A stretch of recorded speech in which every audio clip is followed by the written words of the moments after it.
Pictures on the walls were shaking, and I felt a rumble for about maybe 3 seconds, 4 seconds.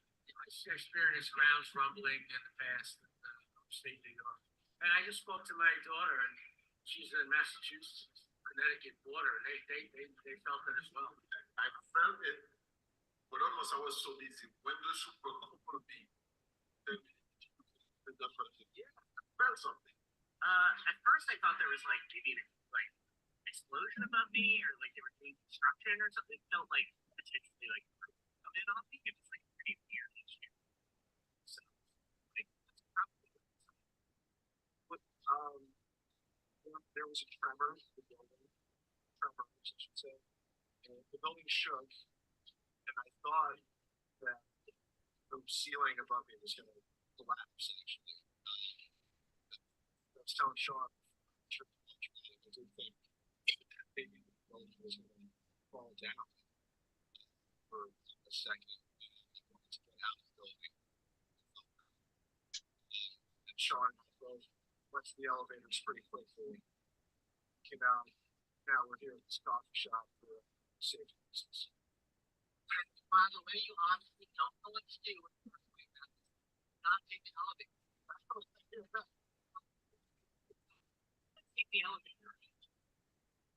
Did you survive the earthquake of 2024? New York residents were surprised by a 4.8 earthquake. Coming from the AP, Associated Press, I believe. An unusual East Coast earthquake shook millions of people from New York and Philadelphia skyscrapers to rural New England on Friday, causing no widespread damage, but startling an area unaccustomed to tremors.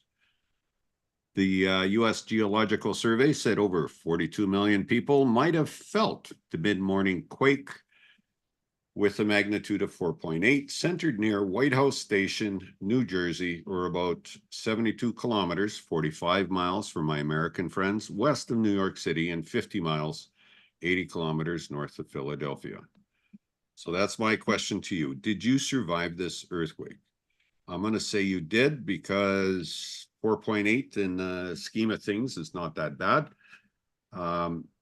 Pittsburgh, Philadelphia, they had fracking incidents that caused earthquakes. Up here in Alberta, up in the north, we've had earthquakes caused by fracking. Is this fracking associated? I don't know. Earthquakes are coming to New York, people, the skyscrapers. Better get some handholds on your buildings in case you get a tremor. Welcome to north of 48. Still a little bit cold here. We got about 2 centimeters, half an inch of snow, which is not much. It's melting. And we're on April the 5th of 2024. Ukrainian invasion by Russia is in a day 773. And if you're interested about that, we just had a great guest earlier this afternoon with Constantine from Inside Russia. That episode will drop tonight, and it's a good hour of information you don't get from anybody else. You don't get it from mainstream or lamestream news or YouTube podcasters, but you get it from Constantine from Inside Russia. So that's going to be good to know. Of course, your 4.8 magnitude earthquake that happened in New York, that trumps everything that's happening in the world, because we're going to see a lot of feeds and videos about, oh, did you survive this earthquake? It's not the Twin Towers falling by any means, just a little rattle, shake, rattle, and roll. Is there going to be more? We don't know. Earlier today, yeah, you can see a piece of paper here. Oh, let me take that down. So I got a call. actually, they did call me. Plus, I got a letter from my doctor. Now, my doctor's young. He's an Asian fellow. He's a good guy. He's leaving his practice to look after his parents, who are, I'm not going to say ancient, but they're probably about my age. And my other doctor that I've had for years, since the 70s, she retired. And then I got this young fellow who's very good. And now he sent me a letter saying that he won't be my doctor anymore because he's leaving his practice to look after his parents, which is noble. However, now we have probably 1,000 patients who are left without a family doctor, and in their office, they're too busy to take other ones. This is what Canadians are facing right now, even though we do have healthcare that is paid by our taxes, and rightly so, to make it at the point of service where we don't have to pay. Now we're in trouble because we have to find other doctors, and which is going to prove to be difficult, especially that I have a medical condition that I will get taken care of in May, hopefully.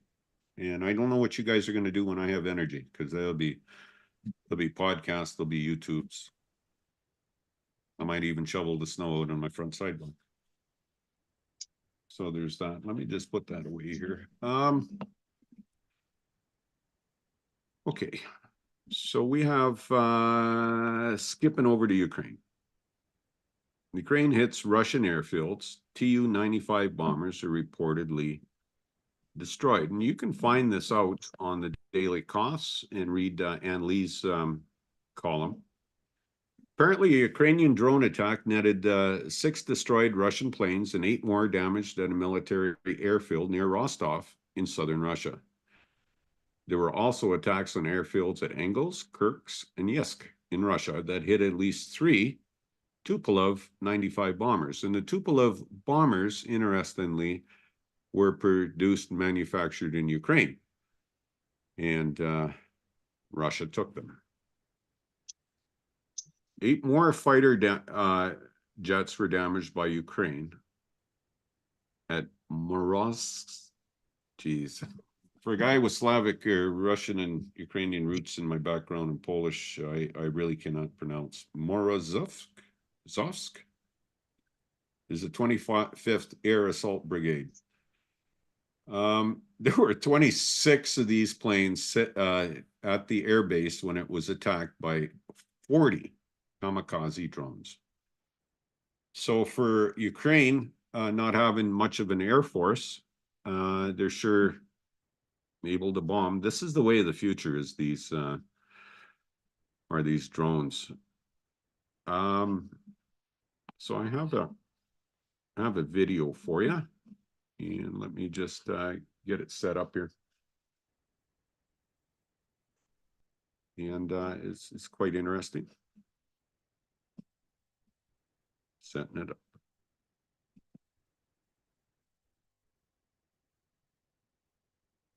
Дрон с музыкой.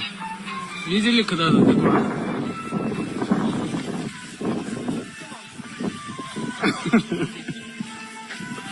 Сильно. That's what it was like at night in Russia, at Rostov. I don't have much to talk about today, because except for talking about myself. Nobody wants to hear that. One thing that really caught my eye today was this. Georgia inmate serving life mailed bombs from prison to a DC office building. Alaska court feds charge.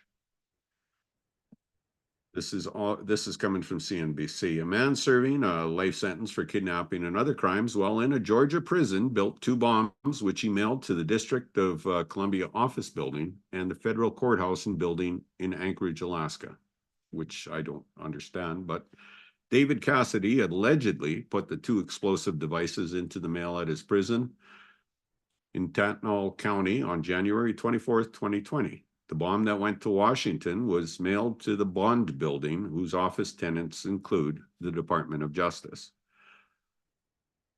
David Cassidy has a long criminal record dating to the late 1980s, when he was sentenced to prison for 3 years after convictions for 6 counts of first-degree forgery.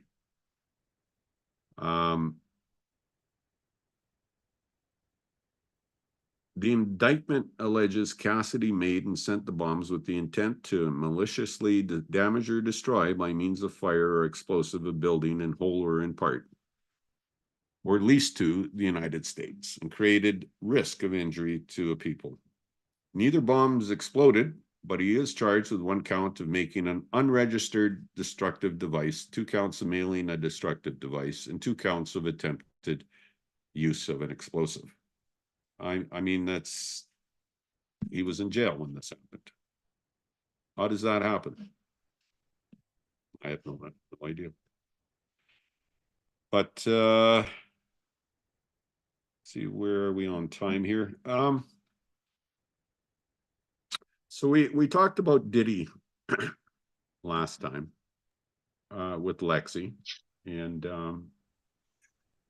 I have a video to show you on that as well. Let me just set it up for you, because we have found out the Biebs might be involved in something. We don't know what. We're hoping not, but it could be. So let us show you the video here.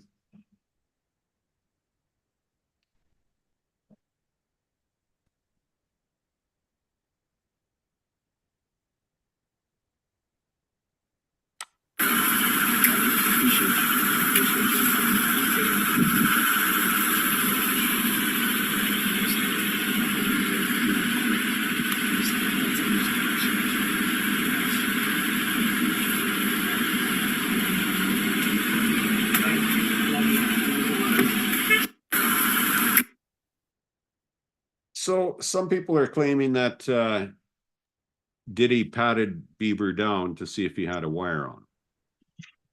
So this Diddy thing is really getting bad.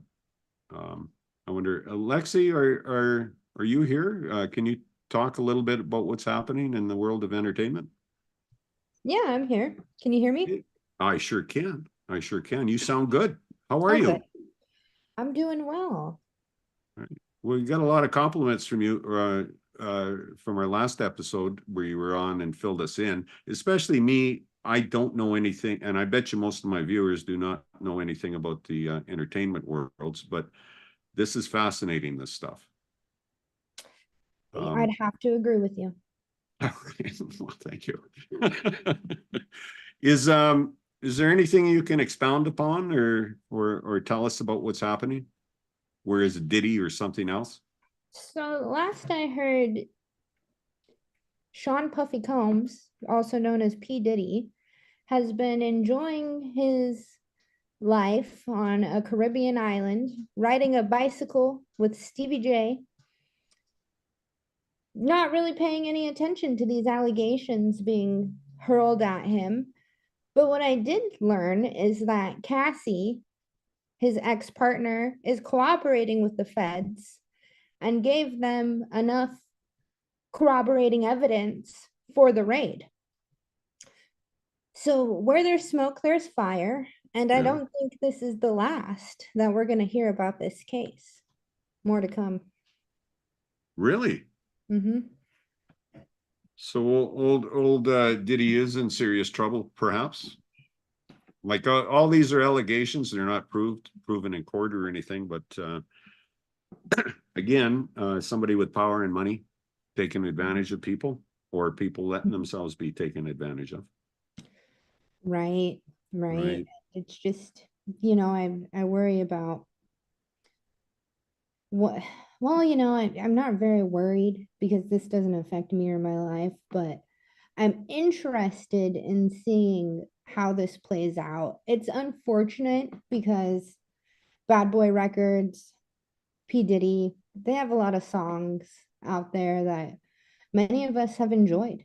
So it's just too bad that his legacy has been tainted with all of this. But we've been knowing that it's been a running joke in the industry that you can't party with Diddy. If he asks you to party, you say no. Really? Kevin Hart has put it in his stand-up.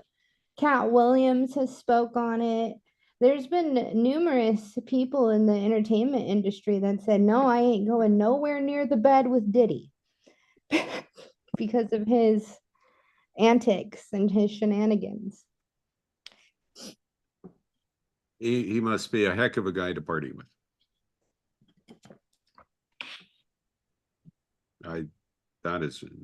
Is there anything else that's on your mind as far as entertainment goes? Have you heard about Ben Shapiro firing Candace Owens from the Daily Wire? Yes, I heard about it. And again, okay, so what's good for a person my age is I know nothing about the Daily Wire. I barely know anything about Ben Shapiro, except, I get a little nauseous when I hear him speak, right? Right. And then he has a sister that Ben seems to overly affectionate with, or at least with the things he says. Can you tell us so what is the Daily Wire anyways? That's a conservative talk publicity show broadcast? Yep. He's on YouTube and a podcast, right? So the Daily Wire, a conservative media outlet, has been around for a while. They got famous by buying up Facebook ads. And Candace Owens is a Black conservative media talk show host who was previously employed by them.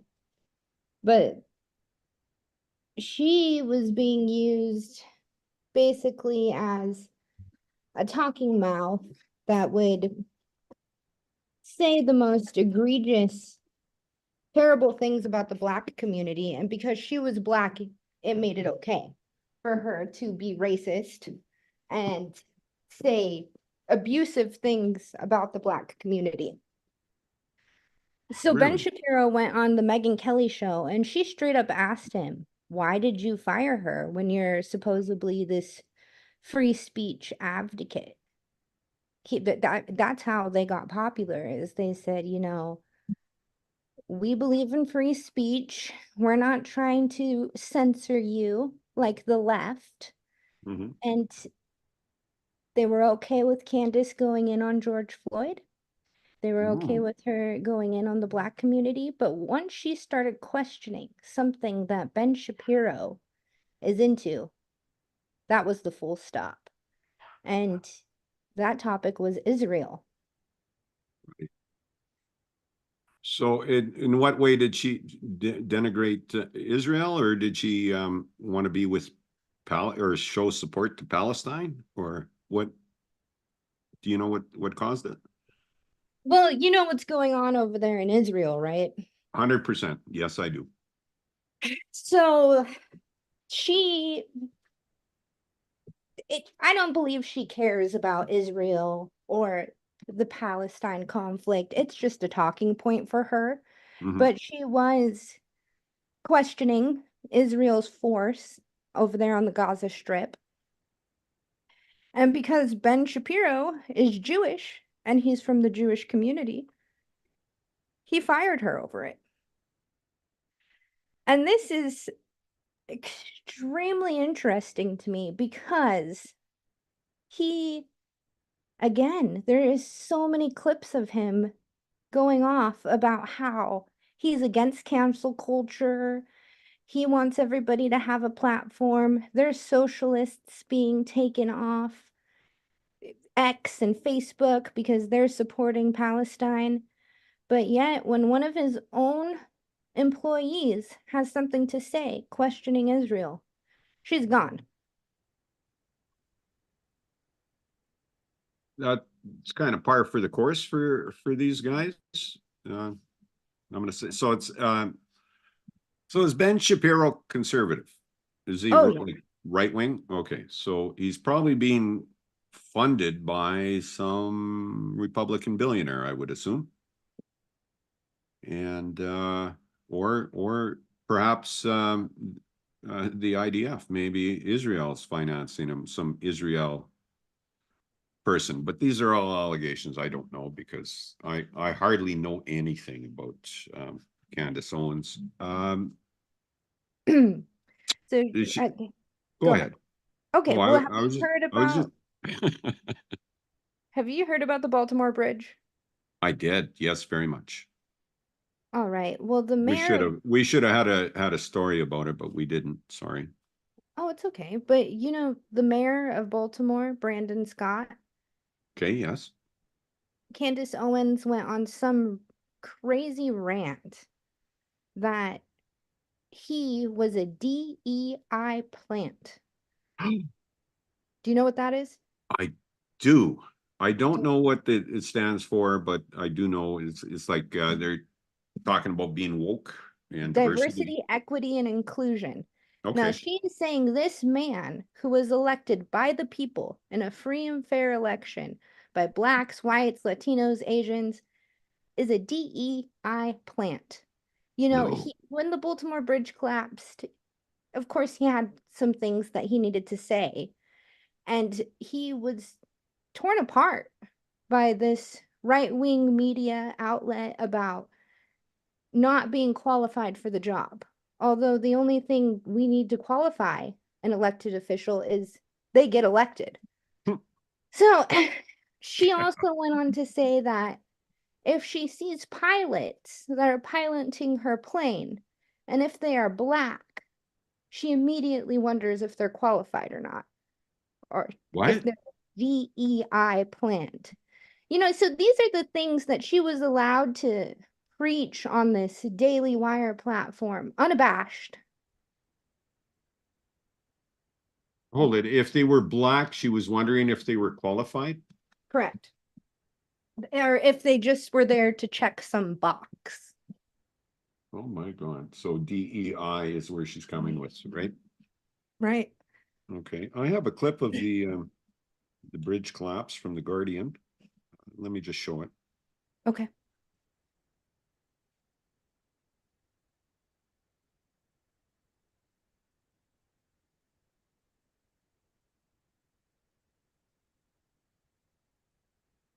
Whoa. Wow. Yeah.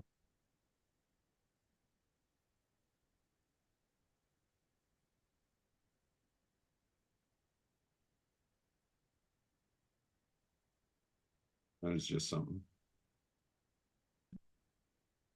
Apparently, people in vehicles on the bridge, the vehicles went into the water and they've been finding drowned people in the vehicles. It's just a tragedy.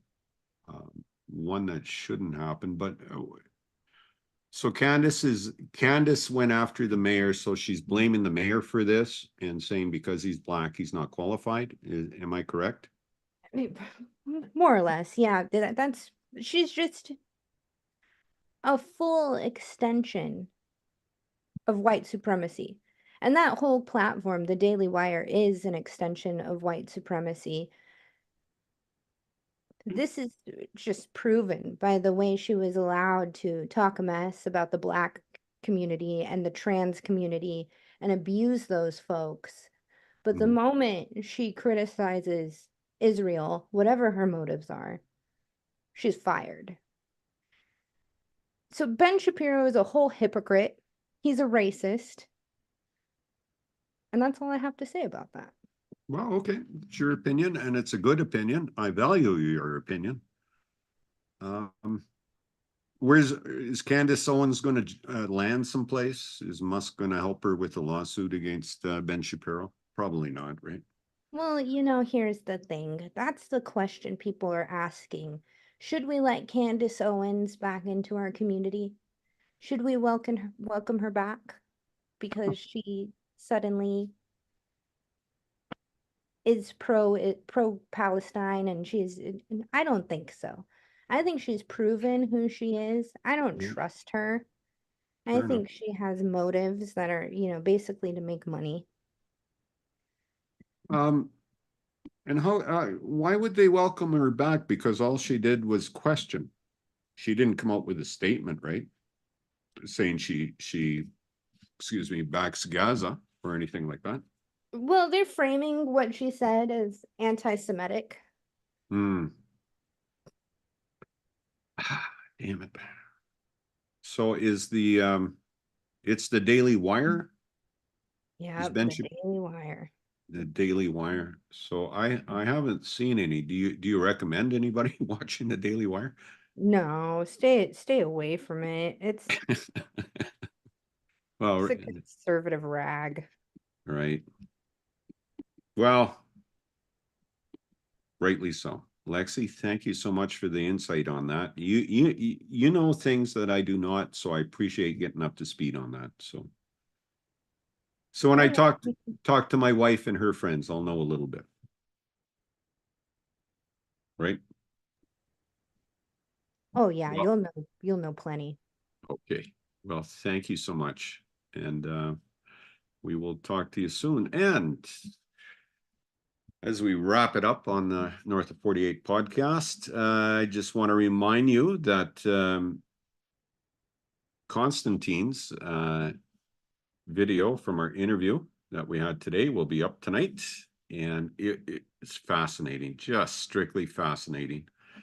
Also, now you know a little more about the Daily Wire and Candace Owens, someone who I did not follow, and I hope not to. I'm not going to. Be smart. Have a good day, and thank you very much for listening, guys. Bye.